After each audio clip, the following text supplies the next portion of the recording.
morning. I'm Brian Regan. This is Tyler Kelly. We welcome you to Mornings with Brian and Tyler. And today we are in 1 Kings 3 through 15. Tyler? And Solomon loved the Lord, walking in the statutes of his father David, except that he sacrificed and burned incense at the high places. Now the king went to Gibeon to sacrifice there, for that was the great high place. Solomon offered 1,000 burnt offerings on that altar. At Gibeon the Lord appeared to Solomon in a dream by night, and God had said, "Ask, what shall I give you?" And Solomon said, "You have shown great mercy to your servant David my father, because he walked before you in truth, in righteousness, and in uprightness of heart with you. You have continued this great kindness for him, and you have given him a son to sit on his throne, as it is this day. Now, O Lord my God, you have made your servant king instead of my father David, but I am a little child, I do not know how to go out or to come in. And your servant is in the midst of your people, whom you have chosen, a great people, too numerous to be numbered or counted. Therefore give to your servant an understanding heart to judge your people, that I may discern between good and evil. For who is able to judge this great people of yours?" And it pleased the Lord that Solomon had asked this. God said to him, "Because you have asked this, and have not asked for yourself long life or riches, or for the life of your enemies, but have asked for yourself understanding to discern what is right, I now do according to your word. Indeed, I give you a wise and discerning mind. No one like you has been before you, and no one like you shall arise after you. I give you also what you have not asked, both riches and honor all your life. No other king shall compare with you. If you will walk in my ways, keeping my statutes and my commandments, as your father David walked, then I shall lengthen your life." Then Solomon awoke. It had been a dream. He came to Jerusalem, where he stood before the ark of the covenant of the Lord. He offered up burnt offerings and offerings of well-being, and provided a feast for all his servants. Now, there are a lot of things in this passage, but what one thing strikes you in this passage, Tyler? Keep forgetting that it started all the way back at the beginning, that Solomon loved the Lord and walked in the statutes of his father David, except that he sacrificed and burned incense to the high places. And, I've got to figure that was something he learned with Bathsheba. I know some people will try and argue and say she was a Hebrew woman. I don't find that plausible with her being married to a Hittite. I think probably that was the pagan stuff that he got from his mother, because David never did that.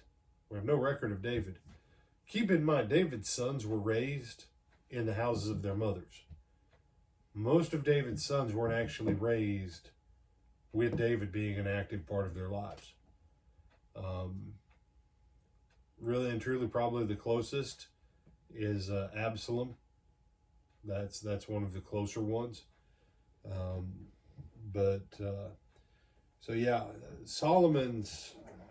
Where Solomon will end with the idolatry, the seeds for it were already there. And I think that was kind of your point, wasn't it? Mm-hmm. Something else, though, and people don't get this. He says right there in verse 12, "I now do according to your word." Numerous times when Pharaoh was petitioning with Moses, it says, "And the Lord did according to the word of Moses." If you think that your words don't have power with heaven, and that they don't have power on the spiritual plane, you need to think twice. And then here's the other thing. Was Solomon the wisest man?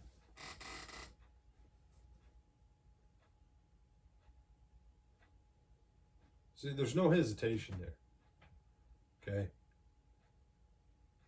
This is where our religion messes up our Bible reading. Was Solomon the wisest man in his day, and quite possibly the wisest man in his time, other than Jesus? Yes. The answer is yes. But, brother,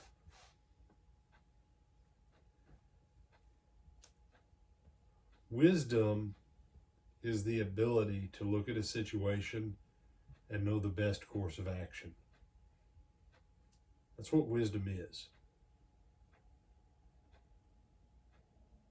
But Proverbs says the fear of the Lord is the beginning of wisdom, right? That means you orient your perspective from your fear of the Lord and your understanding of his word. That's where wisdom begins, from the Lord's perspective. Okay? Solomon was wise.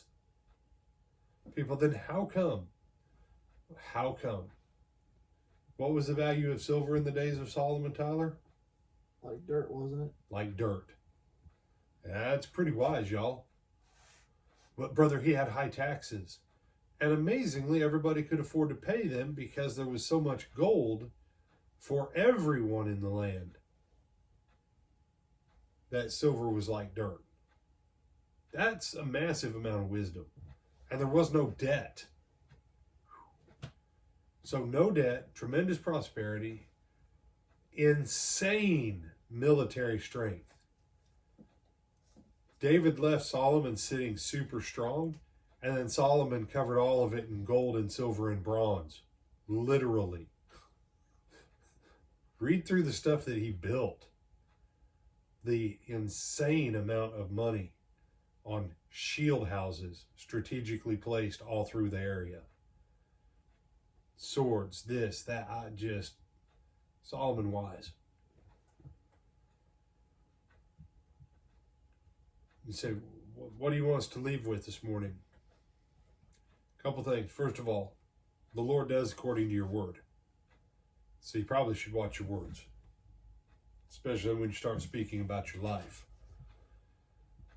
And especially when you start speaking about blessings and cursings in your life. You want to be very careful. So the Lord does according to your word, number one. Number two, wisdom is the ability to identify the best course of action in any given situation. Applied wisdom is when you take it and you do it.